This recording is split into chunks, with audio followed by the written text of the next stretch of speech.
Assalamualaikum warahmatullahi wabarakatuh.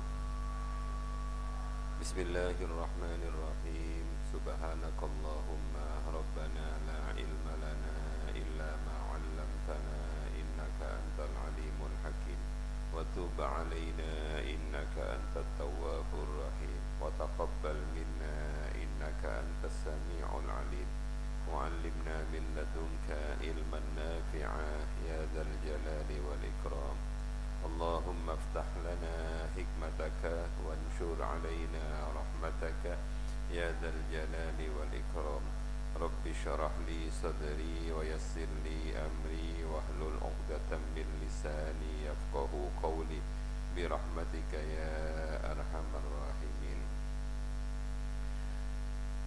إلى حضرة النبي المصطفى سيدنا محمد صلى الله عليه وسلم وإلى جميع أصحابه وزوجاته أمهات المؤمنين وذريته وإخوانه من الأنبياء والمرسلين صلواته وسلامه عليهم أجمعين وخصوصا إلى أمنا هجاه وريا بنتك عبد الفتاح أمنا هجة أمينة الزهري أباك هجي محمد جمال بن أحمد أم أولادي هجة بصيرة الهداية وأولادي وإلى جميع من طلب في معهدنا خصوصا إلى معلمين الكتاب الشيخ جلال الدين السيوطي وشيخ ووصل إلى إمام أحمد الصالح رحمة الله عليهم.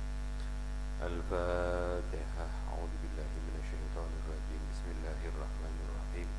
الحمد لله رب العالمين الرحمن الرحيم مالك يوم الدين إياك نعبد وإياك نستعين اهدنا الصراط المستقيم صراط الذين أنعمت عليهم غير المغضوب عليهم ولا الضالين آمين. بسم الله الرحمن الرحيم. الحمد لله رب العالمين والصلاة والسلام على أشرف الأنبياء وأفضل المرسلين سيدنا وحبيبنا وشفيعنا وقرة أعيننا محمد وعلى آله وأصحابه والتابعين ومن تبعهم بإحسان إلى يوم الدين. أما بعد وقد قال تعالى في كتابه الكريم أعوذ بالله من الشيطان الرجيم قالوا سبحانك لا علم لنا إلا ما علمتنا إنك أنت العليم الحكيم. Malam ini kita akan membaca surat Al-Isra ayat yang pertama. A'udzu billahi minasy syaithanir rajim. Bismillahirrahmanirrahim. Subhanalladzi asra bi'abdihi laylan minal masjidil haram ilal masjidil aqsa alladzi barakna hawlahu linuriyahu min ayatina innahu huwas sami'ul basir. Subhana kelawan maha suci alladzi zat asra kang ngelakokake sapa alladzi bi 'abdihi kelawan kaulani alladzi rupani Muhammadin Nabi Muhammad sallallahu alaihi wasallam lailan ing dalem waktu malam. Nusiba din nasabake apa lafad lailan ala dharbi ing atase dadi dhorof. Wal isra'u tawi maknani isra iku sairul laili melaku bengi. Wa faidatu dzikrihi utawi faedah nyebut lail iku al isyaratu isyarah bitangkirihi kelawan nakirai lail ila taqlili muddatihi marang sebentarnya masani isra. Minal masjidil haram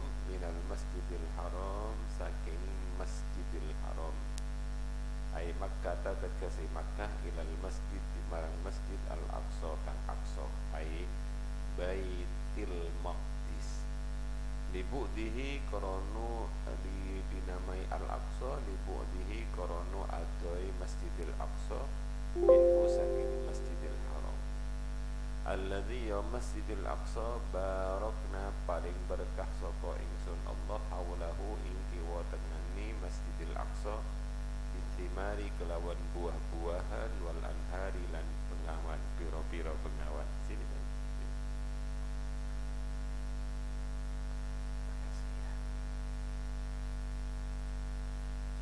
Linuria Korono arai merohake sapa ingsun Allah hu ing Kanjeng Nabi min ayatina saking pira-pira ayat kita ai ajaibi kudratina pira-pira keajaiban kekuasaan kita innahu satemene Allah wa ya Allah iku asami udat kang maha pireng al-alimu al-basiru turdat kang maha pirsa ay al-alimu tegese zat kang maha mengerti mengetahui bi aqwalin nabiyyi kelawan pira-pira dawuhe nabi perkataane nabi wa af'alihi lan pira-pira perbuatane nabi fa an aman oleh paring nikmat sapa Allah alaihi ing atase kanjeng nabi bil isra'i kelawan isra tabarakallahu alaihi.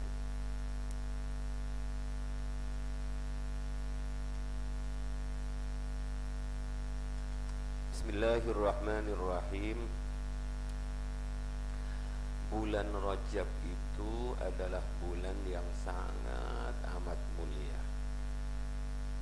Dari satu sisi kemuliaan bulan Rajab itu melebihi kemuliaan bulan-bulan yang lain.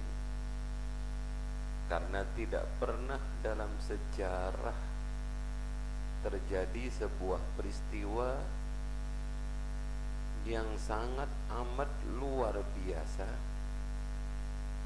karena memang dari zat yang maha luar biasa kepada kekasihnya yang luar biasa, perjalanan yang amat sangat luar biasa dan menghasilkan sebuah ibadah yang amat sangat luar biasa, yakni sholat. Sehingga bulan yang dipilih untuk kejadian yang luar biasa ini tentu bukan bulan biasa-biasa, tapi bulan yang luar biasa. Inilah Rajab, bulan yang dipilih oleh Allah menjadi bulan Allah berkenan memanggil langsung, memperjalankan langsung Rasul kekasihnya, hamba terkasihnya sowan kepada Allah, dan itu tidak pernah terjadi pada manusia yang lain, pada nabi-nabi yang lain, pada rasul-rasul yang lain. Inilah hebatnya bulan Rajab. Mulianya bulan Rajab ini juga bisa kita lihat dari sisi setiap masuk bulan Rajab Kanjeng Nabi selalu berdoa sebagaimana yang diriwayatkan oleh sahabat Anas, Allahumma barik lana fi Rajaba wa sya'bana wa ballighna ramadhana. Besok kita akan menjelaskan nama-nama bulan Rajab yang ada dalam kitab Tabyinul Ajabi. Ada sekitar 12 nama bulan Rajab. Sekarang kita membaca surat Al-Isra. Setiap ayat yang didahului dengan lafaz subhana, maka menunjukkan bahwa apa yang akan terjadi dan diterangkan setelah lafaz subhana itu adalah sesuatu yang amat sangat luar biasa. Subhana itu kata-kata subhana, subhanallah, kata-kata mensucikan Allah itu adalah karena melihat sesuatu yang luar biasa yang tidak bisa dicapai oleh akal kita yang sangat biasa-biasa ini. Makanya ada pembersihan di situ. Subhana, maha suci. Siapa yang maha suci? Yang maha suci itu adalah Alladzi Dzat. Alladzi Dzat.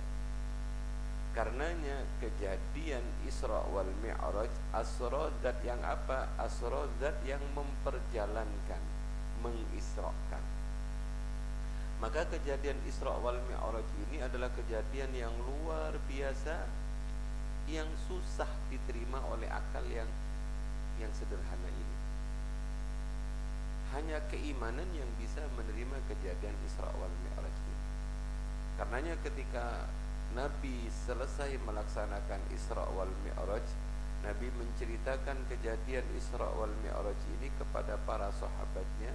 Sahabatnya sama sekali tidak ada yang menolak kabar ini. Bahkan Sayyidina Abu Bakar dawuh, seandainya engkau baginda Rasul bercerita tentang sesuatu yang melebihi dari Isra wal Mi'raj itu, maka saya pasti akan percaya. Sehingga dari sinilah kemudian muncul istilah Sayyidina Abu Bakar itu disebut dengan As-Siddiq, yang mempercayai Isra Mi'raj pertama kali. Berbeda dengan para sahabat-sahabat Nabi, orang yang menggunakan akal. Jadi jangan kita hanya menggunakan akal saja dalam kehidupan ini, hati juga harus digunakan. Jadi hati itu lebih penting dibandingkan akal, sebab akal hanya bisa menangkap sesuatu yang bisa masuk akal. Yang nggak masuk akal nggak mungkin bisa masuk.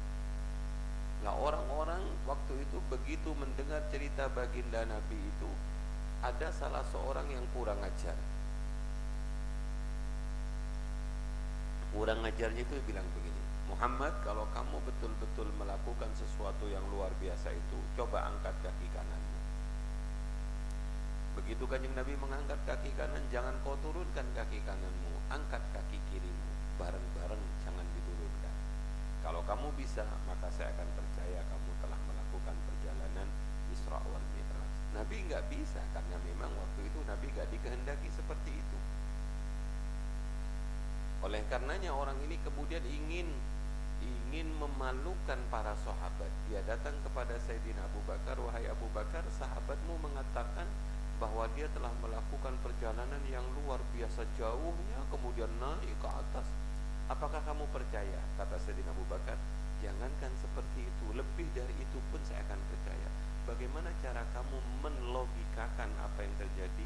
Kata Sayyidina Umar, kalau kamu tanya Isra Mi'raj dari sisi logika, maaf, saya nggak bisa menjelaskan. Kamu datangi saja sahabat saya yang pintar namanya Umar, dia pasti bisa menjelaskan dengan jelas kepada kamu. Datanglah kemudian orang ini kepada Sayyidina Umar, bertanya seperti pertanyaan yang diajukan kepada Sayyidina Abu Bakar. Kata Sayyidina Umar, oh kamu datang ke sini ingin saya jelaskan tentang Isra wal Mi'raj. Iya, sahabatmu itu kok seperti itu kan. Akhirnya Sayyidina Umar bilang, tunggu ya. Beliau masuk ke dalam kamar mencari pedang yang paling tajam, kemudian keluar beliau, ditebas lehernya orang ini. Ini jangan ditiru ini. Ini kejadian yang di luar nalar kemampuan kita. Begitu ditebas lehernya, para sahabat bertanya, hai Umar, dia kan hanya sekedar bertanya, masa kamu bunuh? Sayyidina Umar berkata, jawabul mu'anidi hakada. Jawaban orang yang nantang itu seperti ini. At-takabbur alal mutakabbir. Ya, itu jawabannya. Kenapa kamu seperti itu? Apapun yang saya jelaskan, pasti orang ini tidak percaya, karena hati, telinga, matanya sudah tertutup. Jangan dikira sahabat Abu Bakar itu gak bisa menjawab pertanyaan orang ini. Sahabat Abu Bakar lebih pintar dibandingkan saya, lebih alim dibandingkan saya. Sengaja sahabat Abu Bakar tidak ingin mengotori lisan dan tangannya, maka dia kirim ke sini untuk saya jagal, karena beliau nggak mau mengotori tangannya dengan orang-orang yang seperti ini. Ya, itu namanya hubungan batin antara sahabat Abu Bakar dengan sahabat. Nah, anak-anak, makanya di sini yang maha suci itu bukan Nabi. Yang maha suci itu adalah Alladzi, Allah. Karenanya Isra wal Mi'raj ini bukan sesuatu yang menjadi keinginan Nabi, bukan program Nabi, bukan rencana Nabi, bukan perjalanan yang dilakukan oleh Nabi ansih, tapi Asra yang memperjalankan adalah Allah. Ketika Allah yang memperjalankan, maka tidak ada sesuatu yang mustahil.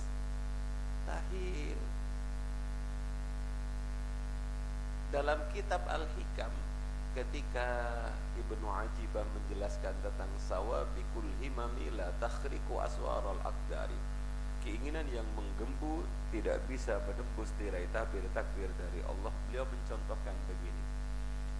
Suatu saat Khalid bin Walid, seorang astronomi, orang yang paham betul tentang ilmu perfalakan, perbintangan, belum masuk Islam, beliau mengundang Nabi Muhammad, menantang Nabi Muhammad dengan kata-kata, "Ya Muhammad, kalau kamu betul-betul Nabi, datang temui saya pada malam bulan purnama di tempat ini, di bukit ini." Nabi Muhammad tanya pada malaikat Jibril, "Ya Jibril, dilayani tidak ini?" "Layani." Akhirnya pada malam yang ditentukan, Nabi Muhammad berangkat menemui Khalid bin Walid tanpa rasa was-was, tanpa rasa takut, karena sudah mendapatkan izin dari malaikat Jibril, notabene juga diizini oleh Allah Subhanahu wa ta'ala. Begitu sampai di sebuah bukit, anak-anakku, ternyata Khalid bin Walid sudah mengumpulkan banyak sekali orang-orang, ingin mempermalukan baginda Nabi di depan orang-orang, ingin menjatuhkan baginda Nabi di depan orang-orang, sehingga orang-orang tambah melecehkan Nabi. Dengan lantangnya Khalid bin Walid mengatakan begini, "Hei Muhammad, kalau kamu betul-betul Nabi, coba kamu pecah bulan itu menjadi dua. Karena menurut ilmu falak, ilmu astronomi, ya, nggak mungkin bulan itu bisa pecah menjadi dua." Begitu Nabi ditantang seperti itu, Nabi mengangkat ujung jarinya di isyarotihi itu. Dengan ujung jarinya beliau mengatakan, "Bismillahirrahmanirrahim, hei bulan, dengan izin Allah menjadi dua. Pecahlah engkau." Apa yang terjadi, anak-anakku? Pecah bulan itu menjadi dua. Pecahnya bulan menjadi dua ini bukan karena telunjuknya baginda Nabi, bukan karena bismillahnya baginda Nabi, tapi pecahnya bulan itu memang sudah ditulis oleh Allah pada tanggal 15 bulan purnama di tempat ini, dengan perantara tangannya Nabi, bulan akan saya pecah menjadi dua. Itu namanya yang terjadi sudah digariskan oleh Allah. Nah, kejadian ini kemudian diabadikan dalam Al-Quran, "Iqtarabatis sa'atu wansyaqqal qamar." Insyiqaqul qamar. Nah, kejadian yang seperti itu terjadi juga pada Isra wal Mi'raj. Isra wal Mi'raj ini adalah kejadian yang luar biasa, tapi menjadi hal yang sangat sederhana karena yang memperjalankan adalah Allah Subhanahu wa ta'ala. Alladzi asra. Bukan Nabi yang berjalan sendiri, bukan Nabi yang menginginkan, karena semuanya diperjalankan oleh Allah. Saya sering membuat logika sederhana begini. Suatu saat saya dengan Gus Idris harus pergi ke Jakarta, ke kantor Kementerian Agama untuk mengambil SK Yai Bapak Ramadan. Saya berangkat dengan Gus Idris karena belum ada tol, jam 3:30, belum subuh. Kita subuhan di Krian karena khawatir kena macet di Krian, karena biasanya macet di sana. Kemudian kita sebelum subuh itu sahur di warung di Krian sana, golek rawon yang paling enak, tapi nunggunya panasnya luar biasa, harus dikipas-kipas. Nah, kita terbang penerbangan pertama sampai di sana jam 8, kemudian langsung ambil surat izin Yai Bapak, pulang ke sini jam 2 sudah sampai di 14 lagi. Cepat sekali perjalanan saya. Tiba-tiba dilalah ketika saya berangkat, misalnya saya dengan Gus Idris sama-sama pakai kopiah. Di kopiah saya ini misalnya ada seekor semut ikut perjalanan saya. Lah, semut itu ngintip dari atas kopiah. Ada tulisan Mojo Agung, Mojokerto, Krian, Sidoarjo, Bandara Juanda. Terus delok pesawat-pesawat, semut itu delok pesawat-pesawat. Kemudian naik pesawat, dia keluar lagi delok awan-awan. Nah, turun di Bandara Suta. Apa Suta itu? Kamu hanya tahu namanya, yang tidak pernah ke sana. Nah, ke Suta, turun di Soekarno Hatta.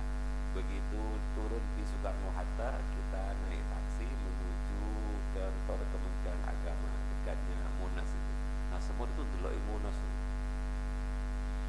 Masuk dia ke pintu, kemudian keluar ngambil ambil surat, keluar, balik lagi. Sesampai di Pondok Al-Amanah, semut itu mengumpulkan semut se-Al-Amanah ini. Semuanya kumpul dengan lantangnya dan berkata, saya baru melakukan perjalanan yang luar biasa. Anda tahu? Kalian pasti tidak tahu, saya melewati sebuah tempat yang bernama Peterongan, kemudian Mojo Agung. Di Mojo Agung ada rawon guling, dan lain sebagainya. Terus saya Krian, Sidoarjo, Mojokerto, sampailah saya di sebuah tempat yang tulisannya adalah Juanda. Kamu tahu apa Juanda? Enggak tahu. Juanda itu tempatnya kelelawar, tempatnya pesawat-pesawat banyak sekali. Saya akhirnya memilih pesawat yang paling siap, saya naik pesawat itu. Kemudian kalian tahu apa yang terjadi? Terbanglah pesawat itu membawa saya melintasi awan, menembus langit. Kemudian turunlah saya di sebuah tempat, saya baca tulisannya adalah Soekarno-Hatta Cengkareng. Kemudian saya naik ke sebuah mobil yang ada tulisannya Taki. Karena dia gak sekolah ya, jadi tulisannya Taki gitu. Turun dari Taki itu, saya dalam perjalanan di Taki itu saya ngintip, ternyata ada tembok panjang sekali. Di atasnya itu ada koyok buncit-buncit jajan, koyok es krimnya. Kuning warnanya. Saya dengar dari informasi itu adalah Monas dan itu adalah emas. Kemudian masuklah saya ke sebuah ruangan gedung yang besar yang tertulis kantor Kementerian Agama. Aneh enggak kawan-kawan? Saya masuk itu enggak ada yang bukakan pintunya, tahu-tahu bukanya terbuka sendiri, seret gitu. Ya kayak mall-mall gitu loh Mbak, ya terbuka sendiri, kita nginjak gitu sudah terbuka. Bau badanmu sudah membuat pintu itu takut sehingga terbuka. Terus kan, kemudian saya ketemu dengan itu, namanya katanya Menteri Agama. Saya dikasih surat gitu, padahal bukan dia, saya yang nerima. Balik lagi saya naik perjalanan yang sama dengan pesawat yang sama. Saya sampai di sini jam 2. Kawan-kawan saya, percayakah kamu dengan perjalanan hebat yang saya lakukan? Kata kawan-kawan,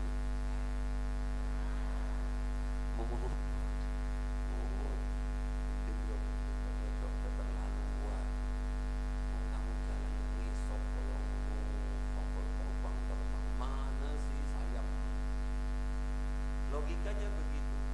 Kemudian dengan tenangnya semut, kamu tidak tahu, saya tidak berjalan atas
itu kepada Allah Subhanahu wa Ta'ala. Mana yang lebih indah dibandingkan diakui oleh Allah sebagai hambanya?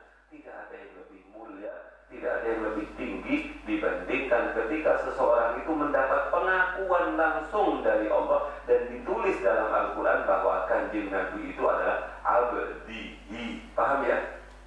Maka dia menjadi orang yang amat sangat istimewa.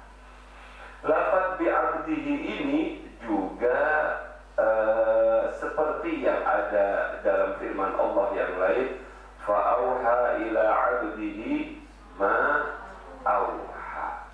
Fa'auha bi'abdihi ma auha. Yang kedua.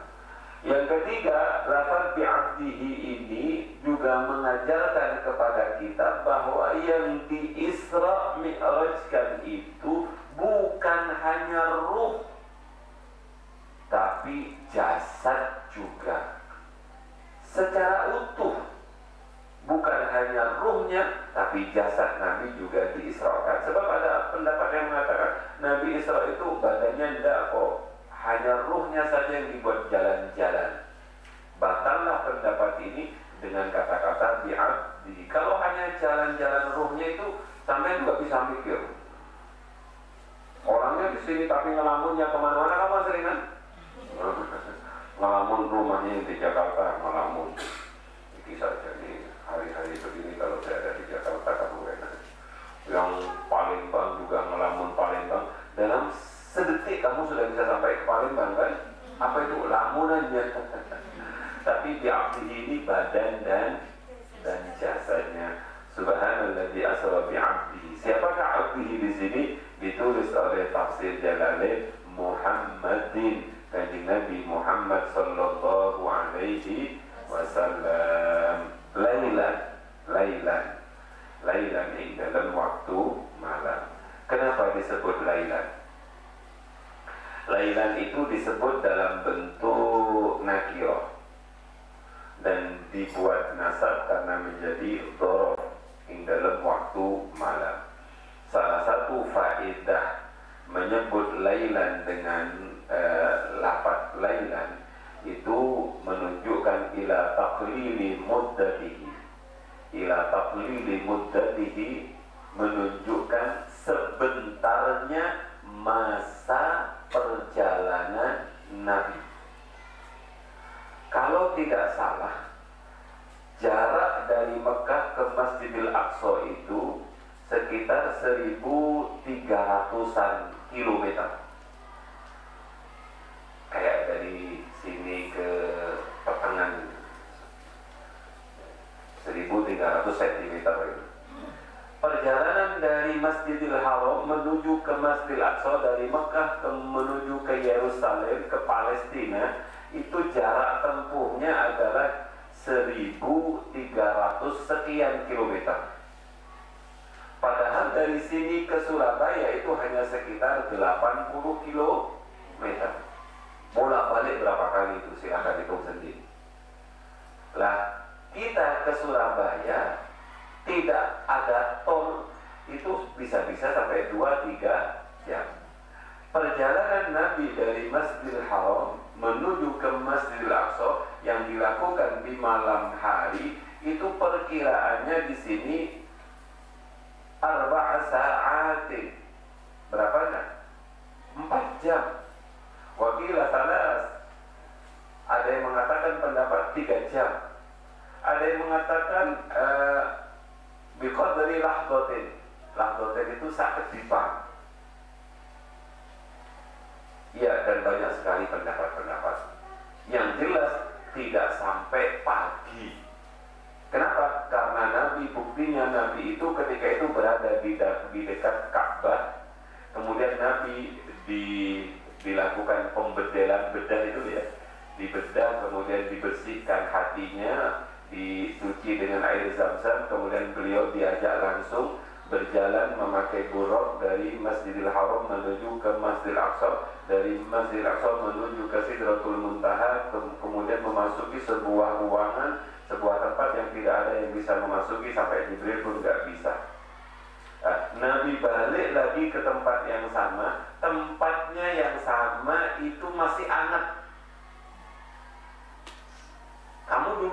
seperti ini, yang didudukimu kan agak anget. Nah, balik ke tempat dudukmu masih anget itu berarti waktunya lama apa? Sebentar. Sebentar. Itulah namanya waktu. Dan itu dalam dunia tasawuf ada yang disebut dengan toyul waktu, melempit waktu. Tidak usah diperpanjang. Lailan, itu yang pertama. Yang kedua, kenapa disebut lailan enggak naharon? Perjalanan malam itu lebih mengasyikkan.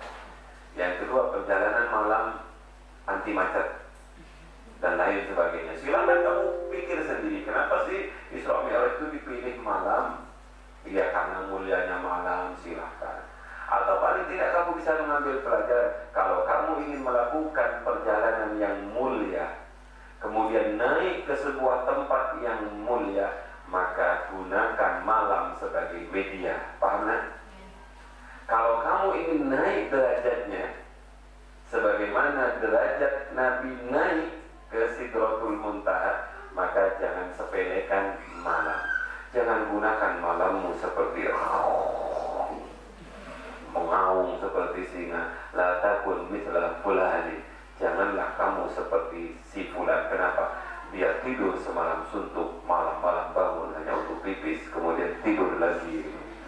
Jangan gunakan malam sebagai kendaraanmu menuju ke tempat-tempat yang suci, menuju ke cita-cita yang suci. Gunakan malammu, maka kamu akan naik derajatmu. Jangan pernah mimpi mendapatkan derajat yang tinggi tanpa menggunakan malam hari. Paham tak? Wa minal laili fatahajjad bihi nafilatan lak. Gimana terusannya? Asa ayyab'atsaka rabbuka maqaman. Kalau diambil dari belakang, kalau kamu ingin dibangkitkan oleh Tuhanmu yang maha mengatur, dibangkitkan di maqaman mahmudah, bukan ditempatkan di ya. Ditempatkan di makom, tempat mahmud dan yang terpuji, maka gimana? Minal laili fatahajjad. Ini ada korelasinya. Kalau santri itu ingin mulia, maka jangan kakean turu malam. Jangan kau buang waktu malammu dengan sesuatu yang tidak ada gunanya. Kalau kamu sudah capek ngaji, sudah capek sinau undang tidur, diprogram nanti malam jam 3:30 saya bangun, nanti malam jam 3 saya bangun. Ya diprogram jangan bangun toh. Loba pulau niki head. Yang paling bingung itu kan orang head. Memangnya head gak boleh zikir? Dilarang berzikir, dilarang wiritan karena kamu sedang head. Dilarang gak? Tapi rata-rata ketika head kamu 12 kan? Jujur. Apalagi di rumahmu, dibangunkan oleh ibu, bangun head bu. Teman saya itu ngajar qiraat di Pondok Putri. Bingung dia. Ayo, yang di pojok coba qiraat apa yang saya baca, ditirukan. Maaf Pak, head. Yang sana disuruh maaf Pak, head. Masa saya harus tanya head betul apa enggak?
الصلاة ومن ذريتي ربنا وتقبل